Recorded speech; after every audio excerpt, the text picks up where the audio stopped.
সেই 28 অক্টোবরের ঘটনা নিশ্চয়ই আপনি জানেন কি হয়েছিল। ছিলাম আমি ওই আরে সময়। বিএনপি রে পিটাচ্ছে, বিএনপি মার খাচ্ছে, জামাত চলে গেছে সন্ধ্যার আগেই। কি কারণে? আওয়ামী লীগের সাথে লিয়াজু করে। আওয়ামী লীগ বলেছে যে তোমরা যদি এখানে থাকো বিএনপিকে একটু পরে পিটাবো, তোমাদেরকেও পিটাবো। তো জামাত বলছে ঠিক আছে ঠিক আছে আমরা চলে যাচ্ছি। তো আন্দোলন করছেন, কিসের আন্দোলন করছেন? বিএনপি মার খাইছে, আপনারা অপ্রকাশ্যে থাকছেন, পরিচয় প্রকাশ করেন নাই, নানান কিছু করেছেন। ওই সময় মামুন ভাইরা যদি, আমরা তো পল্টনে আপনাদের সামনেই তো মার খাইছি তাই না, মার খাইছে আবার গেছি, মার খাইছে আবার গেছি।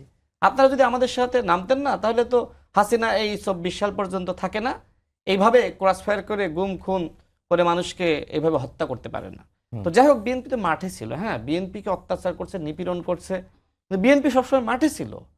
জামাত ইসলাম যদি বিএনপির সাথে একতাবদ্ধভাবে লড়াইটা শেষ পর্যন্ত টেনে নিত, হাসিনা কখনোই ফেসিবাদ কায়েম করতে পারতো না। এই কায়েম করার পিছনে জামাতেরও দায় আছে। তিনি বলছেন যে সংসদে এমন আচরণ করছে মনে হচ্ছে যে আপনার বিএনপি আওয়ামী লীগ হয়ে গেছে। আরে আপনারা তো আচরণ করছেন আওয়ামী লীগের থেকে, জাতীয় পার্টির থেকেও খারাপ। সংসদে আপনারা কি করছেন? যেখানে মাননীয় প্রধানমন্ত্রী বলছে এই চেয়ারের উত্তাপ আমি বুঝি, তিনি কতটা নমনীয়। তিনি শপথ নেওয়ার আগে জামাতের আমিরের বাসায় গিয়েছে, শপথ নেওয়ার আগে ইসলামী আন্দোলন বাংলাদেশের আমিরের বাসায় গিয়েছে, নায়েদ ইসলামের বাসায় গিয়েছে। এটা প্রমাণ করে যে তিনি অপোজিশনকে সাথে নিয়ে দেশ চালাতে চেয়েছেন।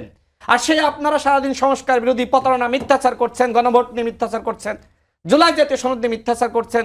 আপনাদের মুখ থেকে তো আমরা অনেক কথা শুনেছি। আপনারা বলেছিলেন যে পিআর ছাড়া আমরা নির্বাচনে যাব না, জুলাই জাতীয় সনদে আমরা স্বাক্ষর করব না। তো করলেন কেন?